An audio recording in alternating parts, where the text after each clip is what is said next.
Super Bowl is over. It was over last week, but there's a lot of impact that game had on our perceptions of the game, of individuals, of a team. With a whole week to kind of soak everything in and let that adrenaline kick off after we just witnessed a beatdown, we have time to reflect on some of those changes of perceptions. And Zach, the mic is yours. How the Eagles Super Bowl win change your perspective or perception of Jalen Hurts, Nick Sirianni, and Patrick Mahomes? The mic is yours. Yeah, well, when I look at that question, the first thing that comes to mind is, okay, you listed three guys right there: Jalen Hurts, Nick Sirianni, and Patrick Mahomes. So of those three guys, whose perception after the Super Bowl changed the most in my mind personally? And for me, my answer would be Nick Sirianni, because I thought he would be the thing that ended up holding the Eagles back from doing this. This was a team I really liked in the preseason. I liked all their coordinator hires. I liked all the players they drafted, and I thought they would at least get to the NFC Championship game. But I thought that's where it might end for them, because I didn't think Nick Sirianni was a championship caliber coach. And I think he shut a lot of doubters up about that narrative, including myself. And for me, it's crazy because I still don't really know where to rank him. He's obviously a very good coach, a championship winning coach. And look, he's now been the Eagles coach for 4 years. And in each one of those 4 years, he's made the playoffs. There aren't a lot of coaches that could say they've been to the playoffs 4 years in a row and have been to 2 Super Bowls and have won a championship. Nick Sirianni has done that. Now, I think he's hard to judge because he does have, in my opinion, the best general manager in the game in Howie Roseman on his side, who really put together a loaded team. This is just such a talented team. And watching that game, it was really stark to see the overall talent differential between the two teams. There was no doubt about it. The Eagles were just the quicker, faster, better, stronger, more physical, more talented team. But that's my thing, man. I just wasn't entirely sure Nick Sirianni was capable of leading a team to a championship, and he did that. I would say he's a top 10 coach, but I would still say he's closer to 10 than he's closer to 5. I mean, we'll do that exercise during the offseason. But again, credit to him. I didn't think he was capable of leading a team to a championship. He proved that wrong. Jalen Hurts, anyone who's listened to this show knows I've been a big fan really throughout the last couple of years. I even said in our quarterback rankings going into the season, I still thought he was an elite quarterback. I think he proved that.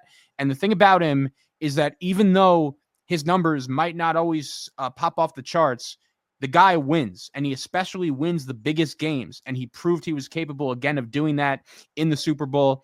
And the one stat that has really stood out to me, I believe I sent this to you in our chat the other night, is in the last 2 years, Jalen Hurts is 5-0 against, really, I call them the big four, the four guys that anyone who watches the NFL really thinks that the 4 best quarterbacks in the league in whatever order are Patrick Mahomes, Josh Allen, Joe Burrow, and Lamar Jackson. Against those 4 guys in the last 2 years, Jalen Hurts is 5-0. His team has won 5 times and has not lost against those 5 guys. So I think Jalen Hurts proved in this game that he is an elite quarterback. He's a guy that you would want on your team any day. So credit to him. I thought he had an awesome game. And when it comes to Mahomes, look, I was surprised how poorly he played. The Chiefs' offensive line in front of him really fell apart. And it's a stinker, man. And it's going to live with him for a long time. You know, I think the one conversation Mahomes' performance really affects is, you know, the GOAT debate. That was a big conversation going into this game. And what I'd say about that is obviously now it's going to be very hard for Mahomes to ever catch Tom Brady, right? If Mahomes wanted to do that, winning 3 straight Super Bowls would be the one thing he could have done that Tom Brady never did. But Mahomes lost to Brady twice in the playoffs straight up. So it was always going to be an uphill challenge. And my issue with the whole GOAT debate was, for anyone to catch Tom Brady, it was going to take a very long time, right? Tom Brady played at an elite level till he was in his mid-40s. You know, Patrick Mahomes is only 29. So even if he would have won this game, he still would have had a really long way to go. And I just think that if anyone is ever going to catch him, they're not going to be able to do it before they turn 30. They're going to need to put in that longevity. My thing with Mahomes is, and I still believe this, he's had the greatest start to a career that I've ever seen. He's never had a team that has lost prior to the conference championship game, which is pretty crazy. But he's going to have to play a lot longer if he wants to get his name back into that debate, especially with this loss. So I still think he's the best quarterback in the game. He's played in so many big games. One bad performance isn't really going to hinder that title for me. But I was definitely disappointed with his and the Chiefs' performance. So that's what I would say. Out of those three guys, my perception changed the most of Sirianni after the game. No, that was a good take. Just reacting a little bit to Sirianni there. We don't give him enough credit for managing personalities and egos on that team, because there was a lot of talent on that team, clearly, which means a lot of egos. A lot of egos and egos. And obviously they had to figure it out. He had to figure it out. A.J. Brown was even in the Super Bowl acting up, and he managed that. Some coaches will react different, maybe bench him. Maybe, we saw how that Antonio Brown situation got with Mike Tomlin, to the point where Mike Tomlin didn't know how to handle that and had got rid of him.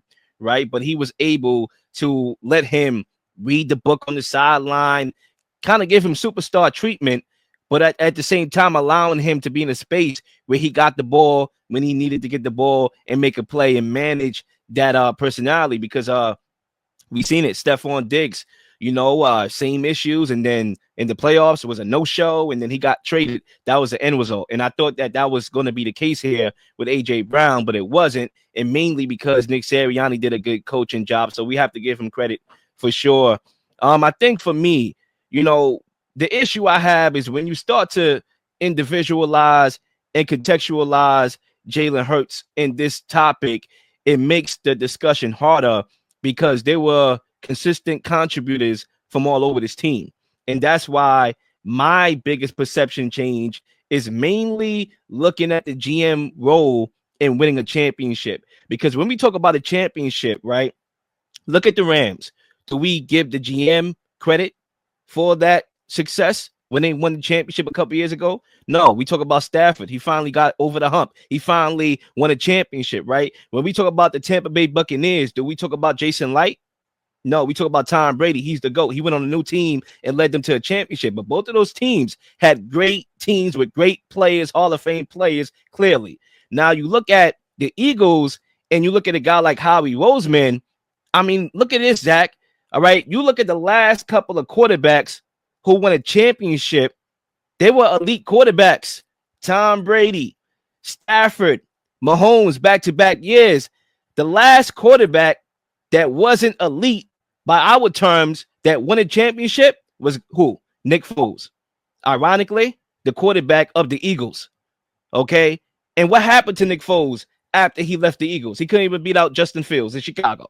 Talk to me, people. Okay. So when you look at Howie Roseman, he built a talented team through the draft, through free agency, zigging while the league was zagging. Okay. And look, he did it. He put together a good team with all-star coaching. Vic Fangio, I believe he made that hire. He stepped in and made that hire, and Kellen Moore as well. I mean, he was as hands-on as you can be as a GM. And that's a main reason why they won, because Hurts, don't get me wrong, I think he's a good quarterback. I think you could put him in whatever category you want based off your preference. I think he showed me a lot of leadership skills, obviously, and that was never an issue with him. But he's not an elite passer. And a lot of people ran with that narrative. You need an elite quarterback that's an elite passer to win in a Super Bowl in this game. And I think we got reminded that if you put together a great team, that you can win. Look at Russell Wilson in the Seattle Seahawks in 2014, the Legion of Boom. That defense led them to the title, and Russell Wilson had those clutch plays, just like Hurts to me, where he won the game. So Hurts is not perfect. He doesn't throw in the middle of the field. He holds the ball a little bit, but I thought in the biggest game he needed to, like how he was 2 years ago, he showed up and they won. But you have to credit, the team. I don't even know how much credit to give Kellen Moore, because it's like he had everything at his disposal. All right. He was known for not running the ball, but guess what? When you have Saquon Barkley, run the ball. He did. Okay, and there was times where I thought he didn't run the ball enough, but then he realized, all right, I got arguably the best running back in the game. I might as well just run the ball a little bit more. So you have that. Like, how much credit do we give him? How much credit do we give Vic Fangio, who I thought should get a lot of credit for that defensive performance and what they did to Patrick Mahomes without blitzing, getting to him and forcing him into some errant throws. But because there's so much pieces of the pie to go around as far as who contributed to this game, you have to go at the head of the top, which is Howie Roseman. I agree, and I think that's why he gets a little bit more credit than some of the past GMs you named, who are very good GMs, by the way, but they weren't the main star. Like, when we look back on this team in this championship, I think the number one narrative we're going to remember is, damn, Howie Roseman and the job he did putting together this team. But look, when it comes to, and everyone deserves credit, right? I think Kellen Moore deserves credit because we saw Brian Johnson in the same role with basically all of these same players last year. And this offense in the second half of the season was a joke. It fell apart and they were one and done in the playoffs. So I think Kellen Moore deserves credit for that reason. I think Hurts deserves credit because, okay, he might not be among the most elite of elite passers, but he let it sling throughout the playoffs. And the guy ran for 18 touchdowns during the regular season. I mean, that production, it's invaluable. It's very hard to match it. And when you have that double threat of him and Saquon in the backfield, and it's really a pick your poison, the Eagles and this offense is just very hard to stop. And when it comes to Sirianni, I mean, that's kind of why I still have a little bit of trouble. I think what this game showed me is he's the perfect coach for the Philadelphia Eagles when they have all of this talent on this team, and Howie Roseman deserves credit for sticking with him after the disaster of last year when there weren't a lot of other people that would have. But when you look at I just think everyone deserves credit. That's how well they played. I mean, the game was really over before halftime. It was over very early on, and this was just a loaded team. And I think we should look back on it as one of the better teams we've seen in recent NFL memory. That's how good they were. I agree. I think we definitely have a lot of praise to go around. I want to talk about Mahomes for a little bit because I don't really think my perception of him changed. I never put him in no conversations with Tom Brady. Was never going to do that because I watched Tom Brady's career, and he has 2 Hall of Fame careers in one. Right now, we are in the first Hall of Fame career of Mahomes right here. Now, obviously, we'll see what he does in the second half. I don't think it's going to be as easy as the first half because you had your best team behind you already, and teams are going to get more experience and better quarterback play all around is being dispersed among the league right now. So I think it's going to be tougher to match his first half of his career. But I would say this, it really depends on where you had Mahomes. A lot of people, I know you, every time we do our quarterback rankings, there's one thing that's a constant. Mahomes is number one on your list. I think that's going to be different this year. I'm not sure from you, but I think there's an argument that's more debatable now because Josh Allen won the MVP. Jalen Hurts won the championship. Lamar Jackson won last year, but he was runner-up this year. And he really had the best numbers, right? He had the best numbers, obviously. Joe Burrow arguably had the best season out of all those guys. So I think when we had those conversations about who's number one, you can go either 4 other guys there, and you can have a legitimate argument with no debate and no pushback based on where you go. As far as that Tom Brady comparison, again, I never bought into it, but if it was smoke, there's definitely no fire. That bridge has crossed. You cannot get blown out in 1 Super Bowl, much less 2 Super Bowls in your career and be a GOAT. Like in the NBA, so to my cousin, he brought this up. Jordan couldn't get swept. You can't be swept and be the GOAT in the NBA. You cannot, which is the equivalent in the NFL. You cannot get blown out in the big game, much less get blown out twice. That's where you got to put on your cape and lead your team. Clearly, Andy Reid had that blank look on his face, like, oh my God, this is happening to me. He didn't make no adjustments. And that showed me very well that this Chiefs team this whole entire year was a fraud. And Zay warned us on this show. And I sided with Zay when he said that they were fraudulent. Now, obviously, they got to the big game and people may be like fraudulent. They got to the big game. But we have to remember the one advantage that this team has over everybody except the Eagles is the fair. Okay, these are the Chiefs here, the mystique.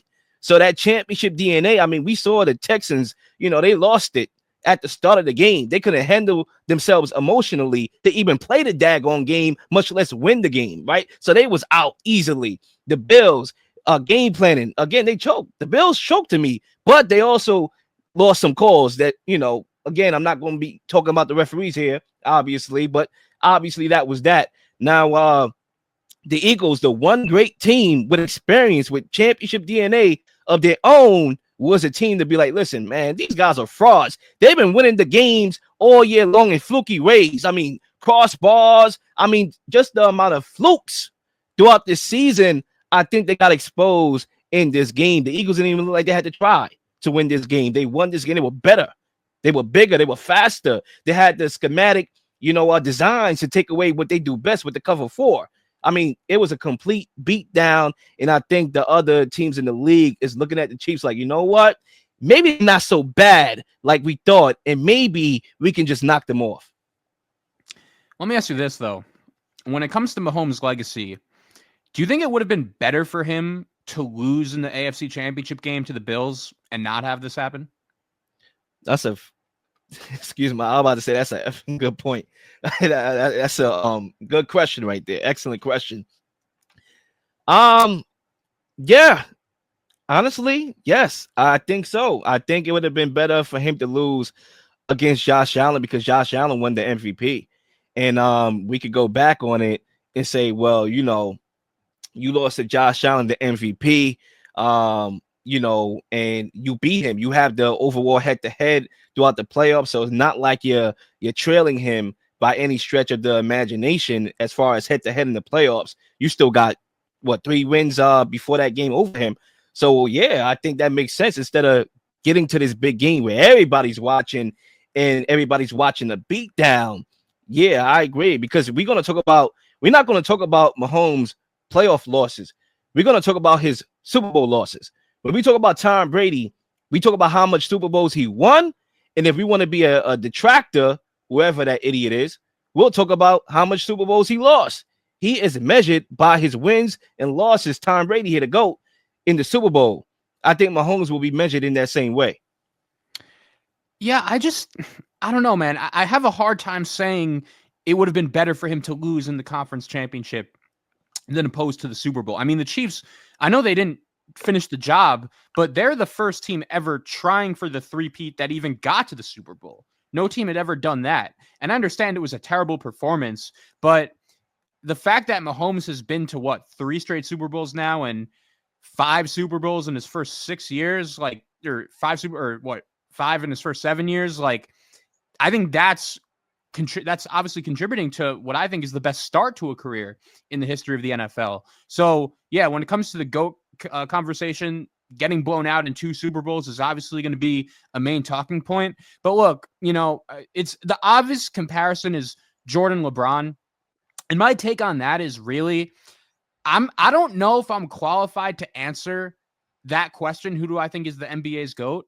Because Michael Jordan was just before my time. I didn't see him play at all. So I don't know if I'm really qualified to have a real opinion on the GOAT debate. I could watch YouTube videos, I could watch The Last Dance, but I feel like you had to be in those moments and really watch them and break down those games to have a great opinion on that. And even the first part of Tom Brady's career, that was when we were really young. We missed that. Tom Brady didn't become Tom Brady until year 4, year 5 of his career, even though he won those Super Bowls early on. What I know is I've watched all of Patrick Mahomes' career pretty closely. And every year his team at least gets to the conference championship game at a bare minimum. And even though this was an awful performance for him and it's going to take him and the Chiefs a long time to get over, I'm not going to penalize him for getting to the Super Bowl for the 3rd straight year in a row, even though it didn't end the way he had hoped. Back to your question, though, right? I have a question for you.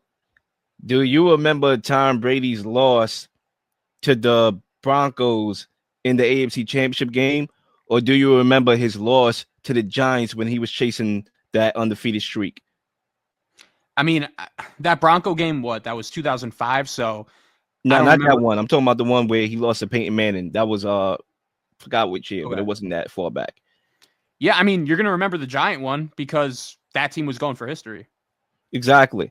and the Chiefs were going for history here, and they got demolished. It's not the fact that they lost, right? I want people to realize that I'm not saying that it's better to lose in the AFC Championship game as opposed to the Super Bowl, but you cannot get blown out in that fashion that they got blown out in with history on the line. To me, that I would rather them lose a close game to the Bills in the AFC Championship game and be like, all right, well, Josh Allen MVP season, clearly, he led the game-winning drive, and I live with that narrative as opposed to you got smacked by the Eagles with history on the line. Okay, but let me ask you this then. I think Patrick Mahomes and it should make sense. A lot of people have said, Josh Allen versus Patrick Mahomes is the modern day version of Peyton Manning against Tom Brady, right? We've heard that said before. Patrick Mahomes is still undefeated against Josh Allen, the guy that just won the MVP in the playoffs. So I think that is something that benefits him. Would you rather Tom Brady have gotten to one less Super Bowl if it meant he's undefeated against Peyton Manning in the playoffs? I think either way, you're going to have your opinion, but I'm just not about penalizing someone for getting to the Super Bowl. Like, I'm just not about saying, oh, it would have been better for him to lose in the conference championship game, because getting to the Super Bowl, that's a huge accomplishment, especially for the third year in a row. I mean, I feel you. I just think, man, getting blown out in that way, I think that does more damage. It's like, I understand it's two different sports, but there's a lot of similarities with the NFL and boxing, because obviously CTE could happen in both sports and the physicality of both sports. But it's like in boxing, I've seen fighters get knocked out and they never recover. Look at Deontay Wilder. For those of y'all watching boxing, y'all know exactly what happened. He got knocked out by Tyson Fury, never recovered. When you get blown out like that, that does more, mentally as a football team. Has Travis Kelce pondering retirement and all that. He wasn't even blocking in the game. A lot of people look at the numbers. It's not even about the numbers. It's about the effort. He showed zero effort. So to me, getting blown out does more damage. And I think the Chiefs, obviously they're the Chiefs for a reason, but I think that loss is going to do a lot of damage. And Zach, and another thing too, as we go to halftime here, is while I think that blowout does damage to the Chiefs, I think it installs confidence around the league to see them get blown out like that. Because it's not like, okay, well, damn, in order to beat the Chiefs, every game is close. They won all close games all year. And if the Eagles won by, let's say, a field goal, it's like, all right, yeah, they won by a field goal. They still, they still the Chiefs kind of, but the Eagles won is like, nah, the Eagles smoked them, beat them up. So now, I'm confident now. So I think we'll see that confidence around the league come next year. On that note, though, dude, if you're the Ravens or if you're the Bills, like, could you have even watched that game? Like, you saw what the Eagles did, and especially the Ravens, because look, I do think the Bills, a lot of their season was just riding Josh Allen and the fact that he was arguably the best player in the league. But the Ravens were built kind of similar to the Eagles. They were just deep at every position. They have a championship winning head coach. They had a guy in Lamar Jackson that was really, lost to Mahomes in the AFC Championship game last year. The Eagles lost to Patrick Mahomes in the Super Bowl prior to that. I just feel like if you're those two teams watching that game, you have to be sick to your stomach, because you were right there. And the Eagles, as you alluded to, they left no doubt. Really, from the beginning of the game, they said, we're not messing around. We're not even going to make this game close. And I think going into this game, that was the formula for Philadelphia, right? We said late in the game, this can't even be a contest. They have to be blowing them out. Don't even give Mahomes a chance at the end to steal it. And that's exactly what they did. And I think Baltimore and Buffalo, not only this year, but in years past, they've just left that door open for Kansas City. So that was one thought I definitely had watching the game. If you're the Ravens and if you're the Bills, you just have to be sick to your stomach. Yeah, obviously. It's like, even the Texans, it's like this team got done like that. Vic Fangio didn't even have to blitz one time. All he played was cover 4, and that's all it took. Like, they made it look so easy. Like, anybody could do it. And that's my point.